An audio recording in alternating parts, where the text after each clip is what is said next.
Hello and welcome to the Rethinking Cyber podcast with me, Rebecca McLaughlin-Eastham, brought to you in association with the Global Cybersecurity Forum. In this third series, you'll hear my frank and thought-provoking conversations about the challenges and opportunities shaping our cyber future, as I sit down with some of the world's greatest minds, eminent scientists, captains of the private sector and policymakers. My special guest today is Dr. Mark Esper, the former US Secretary of Defense, the former Secretary of the US Army and the former Vice President of Government Relations at Raytheon Company.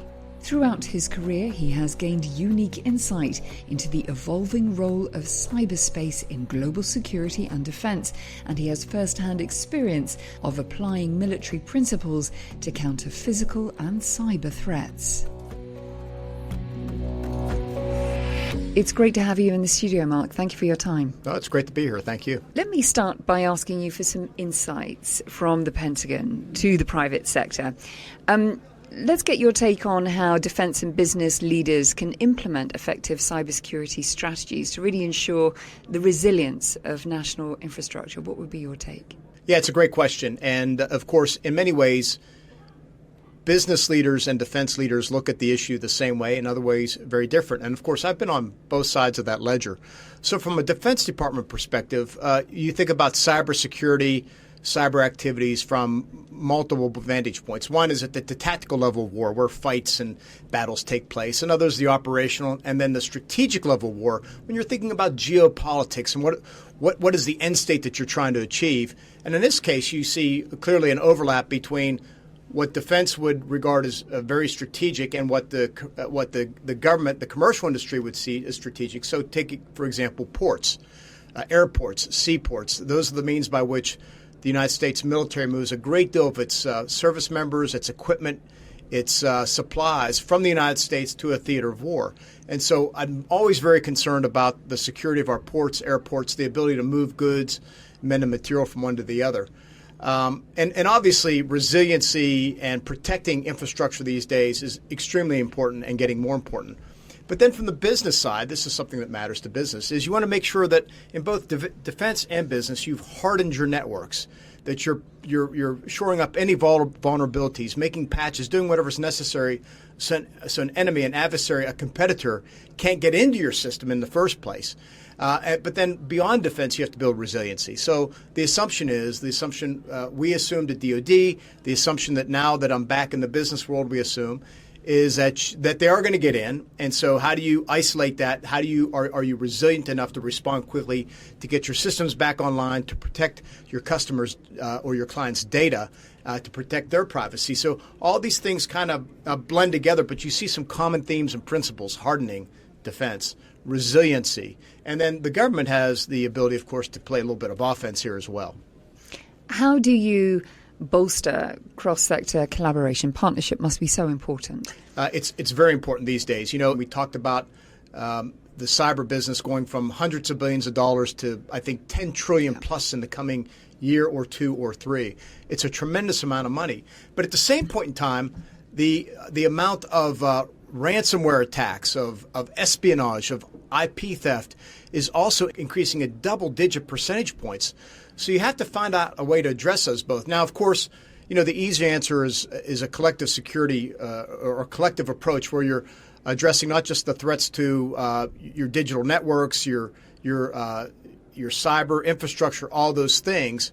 That would be great. You'd end up with common laws and regulations and treaties. And importantly, from a business perspective, what you would end up with is a common regulatory framework so that businesses don't have to hop around and deal with different regulatory regimes, different data and privacy rights regimes, so forth and so on. So that's the virtue of that. But I got to tell you, getting some type of international treaty on this seems all but impossible, because some of the biggest actors in this space are nation states who are kind of either turning a blind eye toward or contracting out or promoting internal actors to conduct some of this activity. So I think it's going to be more along the lines of like-minded countries who want to adopt these standards, these approaches, groups of countries, whether it's through an ASEAN or an ECOWAS coming out of Africa. But regardless, I think what you need is not just thinking about security in terms of national security, protecting your infrastructure, so forth and so on, but economic security in terms of protecting your infrastructure and so on.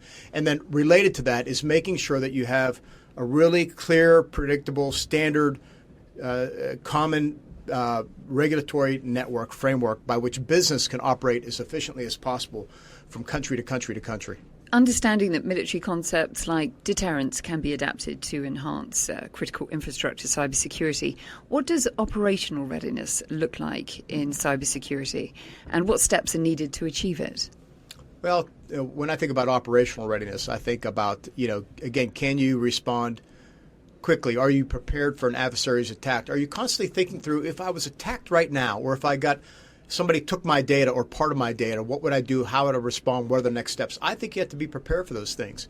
I've sat on boards where, for example, every night we would take a snapshot of our data and store it separately than what our main systems were, just to make sure that we had all of our data was backed up and that the most we would lose would be 24 hours.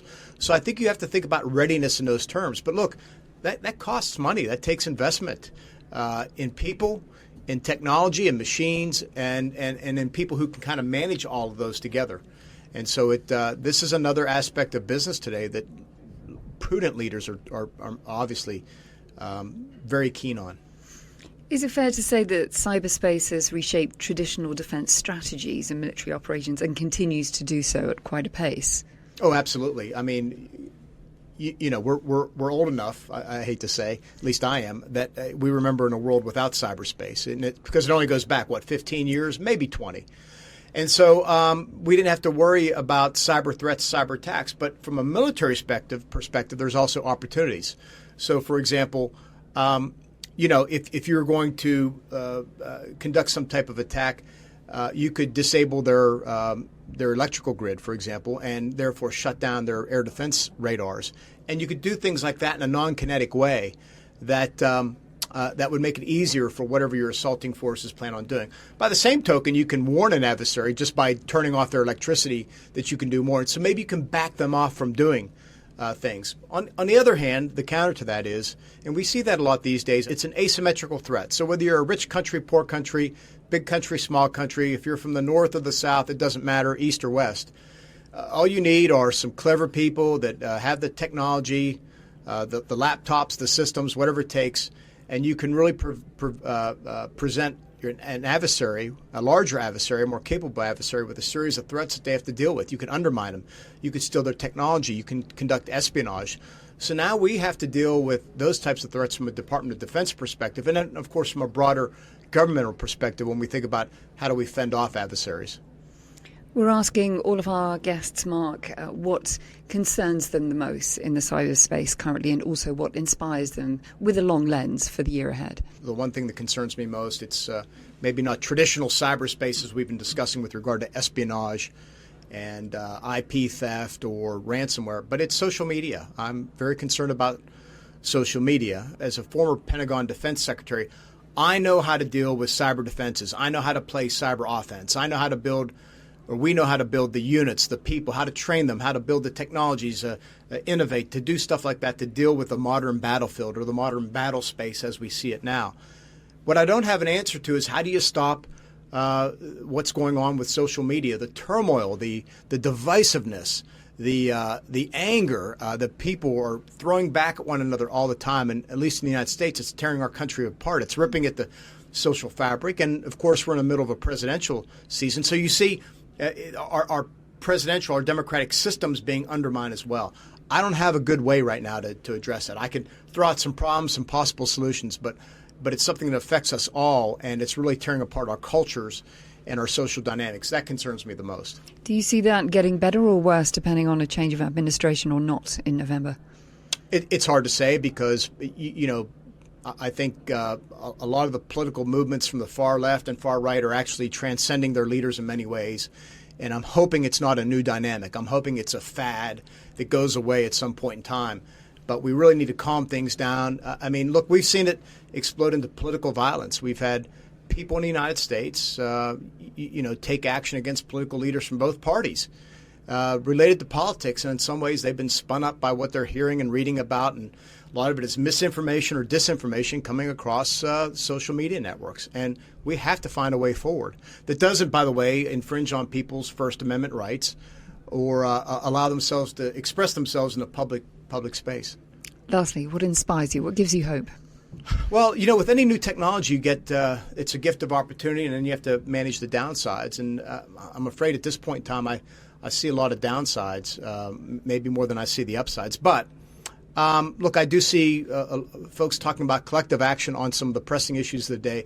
I was really inspired at the GCF conference when our hosts from the kingdom really spoke about how do you build collective action to tackle problems, threats, actions against children online or through the digital space. And so that inspires me that Saudi Arabia and the partners around GCF are trying to take the lead on that issue. That's very important. Now, look, obviously the cyber domain has created more problems in that regard as well. But if there's collective action to tamp down on that, to go after the bad guys, the perpetrators, the traffickers, all those people that parlay in this type of noxious business, I think that inspires me that there's good people out there willing to take action against some heinous things.